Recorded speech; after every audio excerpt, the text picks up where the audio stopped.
Hey everybody, it's Mike with the 1974 GMC.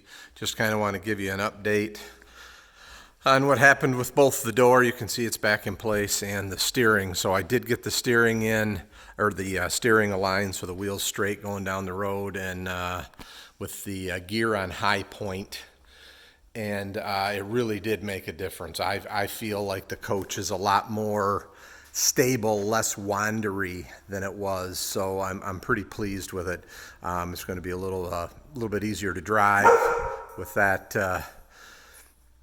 with it on high point. And I'm not sure everybody really understands necessarily what high point is, but basically they make the gears so that the mesh is tighter on center, and it's just the way the gears are cut, and that's so that it kind of wants to stay on center. It sticks, I'll say it sticks a little bit, and so you can kind of feel that on center, and it actually it's kind of designed with the T-bar and the way the thing works so that it's supposed to be some effort to take it off center.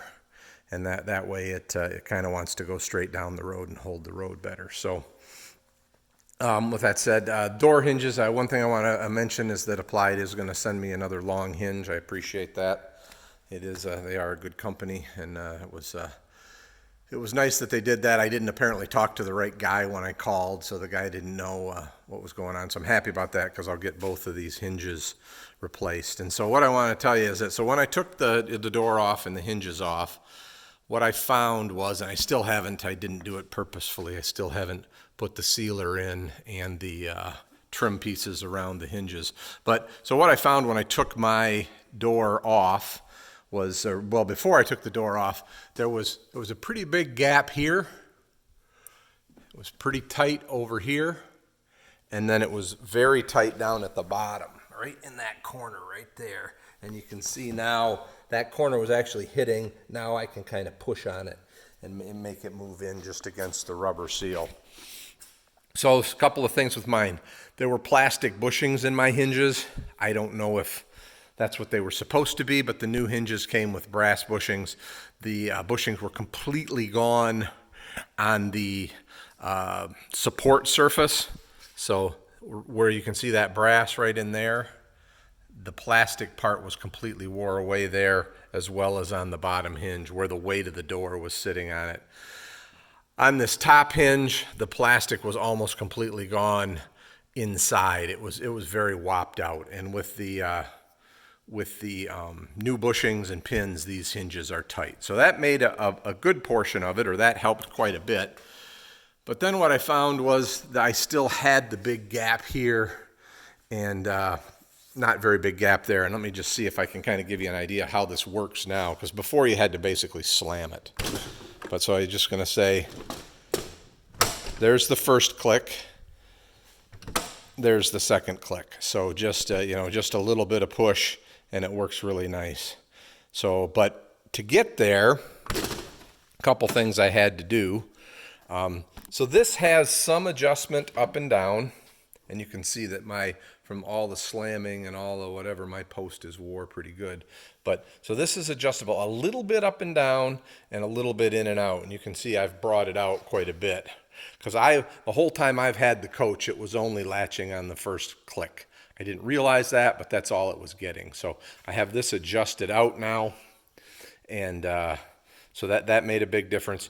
The other thing I had to do, and I've got to get my glasses so that I can see what I'm pointing at, because I put a shim in, and so Dave Lindsay talked about bending his hinges, pretty precisely. I didn't feel that I had any good way to do that. So what I did instead is, and let's see if I can open the door real wide here so you can see it. If you look right here, you'll see that metal shim. So I made a shim up, and it's probably only a 1/4 inch wide, and probably like 1/8 of an inch thick. And so it's actually kind of tipping the hinge when you tighten these bolts up. So that's what I did to kind of get this alignment, to get the door straighter, get that bottom corner up off of the floor.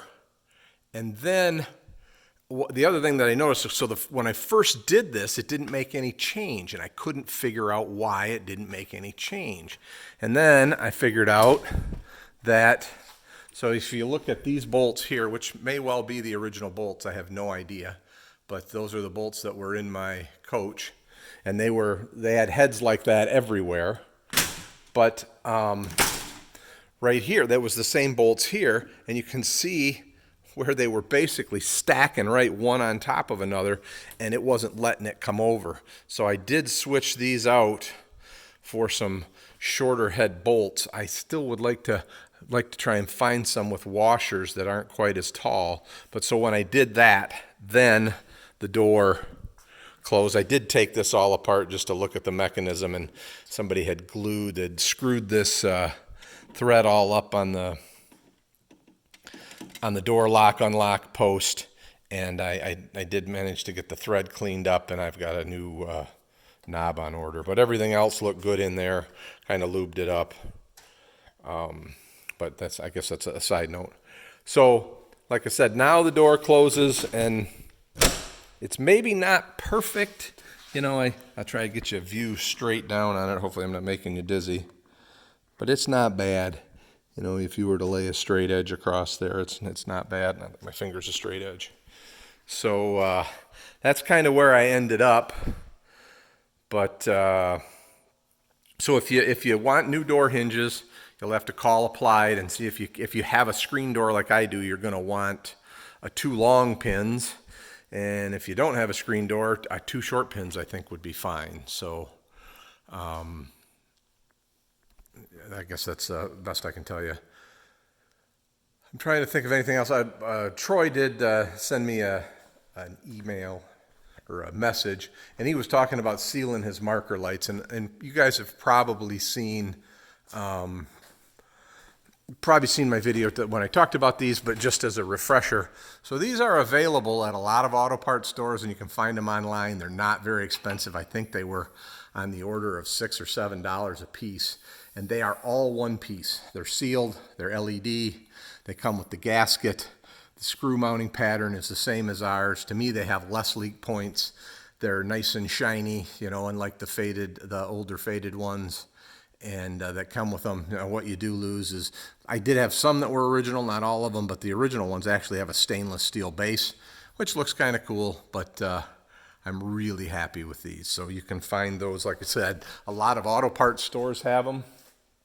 And I guess if somebody is working on one trying to make it all original and they need some of the light bases or light lenses or any of that, get a hold of me, because I do have the stuff that I took off my coach. So that is available. I guess for now that's it. I've got a laundry list of things I want to do yet. There's that I need to work on. I get to check a couple off once I seal those door hinges. But the one other thing that I was going to mention to this group, and I did just put a post out on, I think, Classic GMC Motorhomes, but I need to replace the starter. So my starter works, but it gets, when the coach gets hot, it gets weak. And so I need to replace that. The windings are probably going bad. So any input anybody has on a brand that's best, should I rebuild the one I have or get the one I have rebuilt? Or the other thing is in a lot of the hot rod stuff I've done, I've used the high torque mini starters.